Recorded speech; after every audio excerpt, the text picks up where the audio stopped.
Ring you, Graeme, Kenna. I'm surprised you're not going to straight to voice message.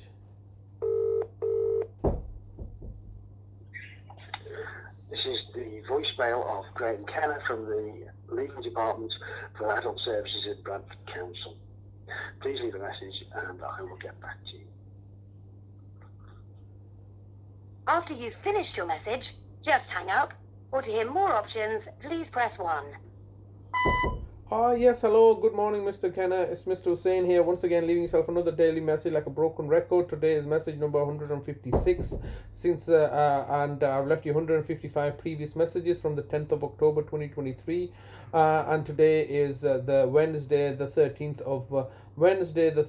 of March 2024, and the time is around about 20 to 11. Once again, leaving yourself another daily message asking you to let me know where my brother is. It's the month of Ramadan. My brother, obviously, no doubt, is missing me. I'm his greatest stakeholder in his welfare, his carer, his guardian, his next of kin, his nearest relative. All of these things you've now looked to sidestep simply by making falsified allegations to the police, privately commissioning the police services to come and arrest me. And now we're, over 7 months later, there's no criminal. What criminal investigation are they going to do against me? There's no investigation. This is just simply a guise for you to achieve your objectives in the county court case, which is something that you have been pursuing. It's not. Don't give me the spiel that it was being pursued by the housing association. The housing association would have simply given my brother a tenancy agreement that he's entitled to, and maybe looked at even rehouses as per what they were intending to do. The housing association are simply acting as your lackeys, just as the Bradford District Care Trust is. On paper it seems one way, but the reality is something very different, innit? I've got a letter here from, I was discussing this letter with your colleague Mr. Christopher Browell. Now I've got a letter here dated the 6th of April 2022, purportedly coming from the Bradford District Care NHS Trust, and is signed off by the City Mental Health Team, which says that you're coming to you were visited today by CMHT. You visited unannounced without making an appointment, but you just like to do that, unannounced visits. As part of our duty care, we would like the opportunity to speak with you for the sole purpose of assessing your welfare. Right, so this is a letter addressed to Talib rather than myself, and I'm the one that's in care of him. But on paper, you're addressing him, addressing the letter to him who does not read anything, or who cannot read or write English or speak English, and that's why on paper it looks one way. If we continue to be unable to see you, we may need to consider applying for a warrant to ensure that you are well in your mental and physical health. Apply to a warrant. So just to see my brother, you needed to apply to a warrant. But now that you've kidnapped him for the last 7 months, no warrant has been applied, no court order has been applied for. The only court order that you've got is a deputyship court order, which you've procured through clear fraud and deception on the courts. You, the local authority, were never even a party in the proceedings on the 2nd of January 2018. This all comes down to that, and then you've been lying to the courts and buying off the judges, District Judge Beckley, amongst others. It's all fraud and deception, and you know it. The fact that how have you managed to become my brother's DWP appointee when I've not relinquished this role, and how have you become his financial deputy? What did you do? You didn't even get a mental capacity assessment carried out. I got a mental capacity assessment carried out in August 2021. My brother was subsequently discharged in August 2021 from the City Mental Health Team. But because of your undue influence with the Bradford District Care Trust, effectively, you, the local authority, you got your tentacles in every single organisation out there, and whenever you need to, you can take control and possession of such organisations. So on the outward appearance, it looks like they are independent, but the reality is that they just simply become your puppets. And it's not just organisations such as the police, such as the courts, such as the judiciary, such as the Department of Work and Pension, such as the Care Quality Commission, such as the ICO, such as the Office of the Public Guardian, to just name a few of the tentacles that you've got control and possession over. But you've also done the very same things with my own relatives, my nefarious brother Adalat and nefarious sister Shaida and Halda, my nieces and nephews, particularly Shagufta, who all work as your proxy agents, all looking to, you would spend better effort and time and effort just simply doing doing what you're paid to do rather than all this machinations and cunning and conniving, because it's not getting you anywhere, is it?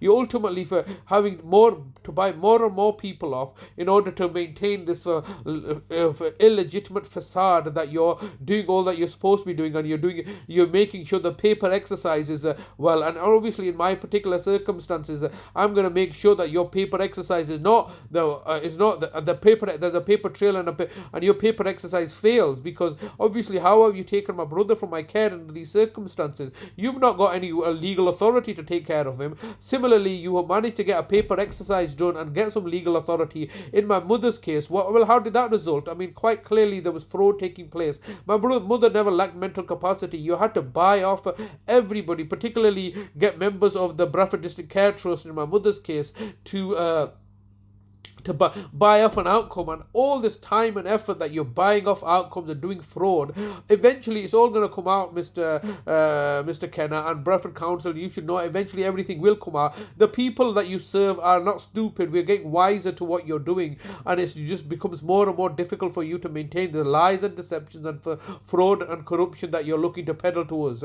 Like I've not seen my brother for the last 218 days, over 7 months later. I do have no idea where he is. He does not speak English. He's got mental health problems. He's got, he's doubly incontinent. I'm his primary carer, and you've basically decided, because you can't do your jobs properly, that you're going to be his carers now. How is that in my brother's best interest? It's not in my brother's best interest. You've violated your own very laws that you get us to abide by, or the people to abide by. You want us to abide by the laws, but you, the local authority, believe that you're above the law and you can do anything and everything as you please, that it serves your purpose to achieve. It's just simply ridiculous that I'm having to leave you, degrading myself by leaving your daily messages. 156 messages I'm now leaving you, all being refused. We're open to openness and transparency, but in the meantime, you've commissioned the services of the judiciary to make me homeless and destitute by putting loads of liabilities on us. Also, you can maintain your facade that you are acting in your best interest, in your public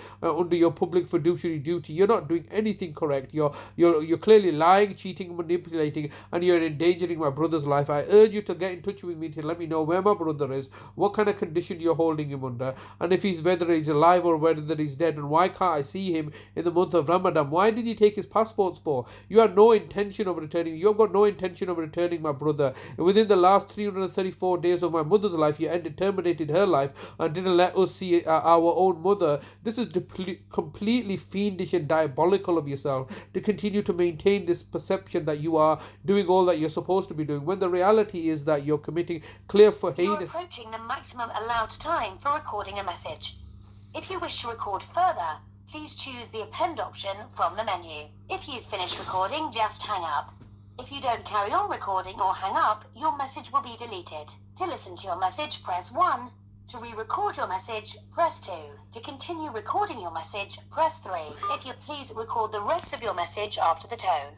When you've finished recording, press the hash key. Yes, as I was saying, Mr. Kenna, that I am once again leaving yourself a message asking you to contact me to let me see my brother in the month of Ramadan. I need to know whether he's alive or whether you've killed him off, or what kind of conditions you're holding him under. Clearly, you're commissioning the services to make me homeless. It's completely unacceptable. I urge you to let me see my brother before you end up killing him off. Thank you very much. To listen to your message, press 1. To re-record your message, press 2. To continue recording your message, press 3. If you are happy with your message, press 4. To message sent. Goodbye.